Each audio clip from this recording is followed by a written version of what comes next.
Personne m'avait prévenu que Le Loup-garou de Londres de John Landis, c'était un chef-d'œuvre et non pas un film qui avait très mal vieilli, comme la plupart des films de son époque. Je vous en parle. Alors, Le Loup-garou de Londres, signé John Landis, comme je le disais, qu'est-ce que ça raconte? C'est l'histoire de deux potes qui débarquent en Angleterre donc pour faire un périple. En route, ils s'arrêtent dans une auberge qui a l'air extrêmement bizarre et à partir de là, les choses vont très mal tourner.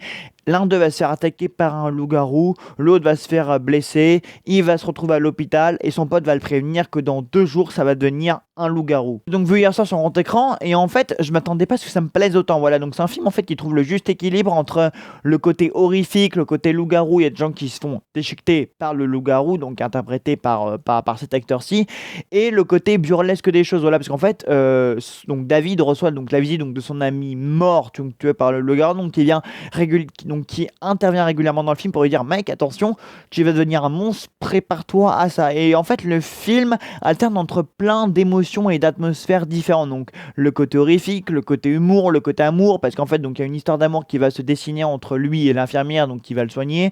Et en fait d'à côté il y a aussi donc tout le segment où le docteur ou le médecin qui l'a pris en charge va lui aussi enquêter donc sur tout ça. Il va revenir sur les lieux où ces deux-là ils se sont fait attaquer donc pour comprendre un petit peu le fond de l'histoire. Et grosso modo, ouais, Le Loup-garou de Londres, c'est un super bon film. Moi, j'ai bien aimé, j'ai rigolé. Le film passe assez vite, le film est captivant, le film n'a même pas si mal vieilli que ça. J'ai été choqué de voir à quel point les effets spéciaux étaient toujours aussi crédibles. Bon, c'est quand même un film assez burlesque, mais le film, encore une fois, il y a une scène, par exemple, où t'as un mec qui est seul dans le métro et il y a le loup-garou qui le poursuit. C'est une scène qui est vraiment bien réussie. Donc, en termes de mise en scène, d'atmosphère, de jeu d'acteur, en fait, on y croit. C'est une histoire qui est crédible, c'est une histoire qui est censée. Et pour l'époque, encore une fois, vraiment, que ce soit au niveau de l'aspect esthétique, la photographie, le jeu d'acteur, les effets spéciaux, tout, c'est un film qui a vraiment, qui a presque pas pris une ride, quoi. J'ai été impressionné.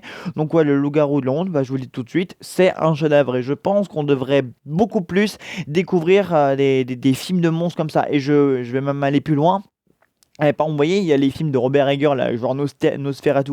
Bah, par exemple, je trouve que ce film-là est même bien mieux qu'un Nosferatu qui est pourtant sorti il y a genre 1 an de ça. Je rigole même pas.